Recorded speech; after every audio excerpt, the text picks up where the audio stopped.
Vitamin A சத்து பார்த்திங்கன்னா கடல் சார்ந்த உணவுகளில் அதிகமாக காணப்படுது. கிழங்கில் பல வகைகள் இருந்தாலும் இந்த சக்கரவள்ளி கிழங்கில் பார்த்திங்கன்னா விட்டமின் ஏ சத்து அதிகமாக இருக்குது. இதில் பீட்டா கரோட்டின் அதிகமாக இருக்கிறதால விட்டமின் ஏ சத்து இதில் முழுமையாக நமக்கு கிடைக்கும். பச்சை இலை காய்கறிகள் கீரைகள் போன்றவற்றில் பார்த்திங்கன்னா விட்டமின் ஏ சத்து அதிகமாக இருக்குது. மேலும் அதில் பொட்டாசியம் கால்சியம் புரதம் மேக்னீஷியம் போன்ற ஏராளமான சத்துக்கள் காணப்படுது.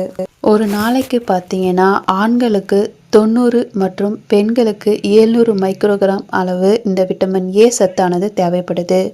கர்ப்பிணி பெண்களுக்கு தினமும் குறைந்தது 770 மைக்ரோகிராம் விட்டமின் ஏ சத்து அவங்க சாப்பிட வேண்டும். ஒருவருக்கு விட்டமின் ஏ குறைபாடு இருக்குது அப்படின்னா அவங்களுக்கு மாலைக்கண் நோய் மற்றும் குருட்டுத்தன்மை போன்ற பிரச்சனைகள் ஏற்படும். விட்டமின் ஏ குறைபாடு இருக்குது அப்படின்னா அவங்களுக்கு தட்டம்மை வயிற்றுப்போக்கு மேலும் நோய் தொற்று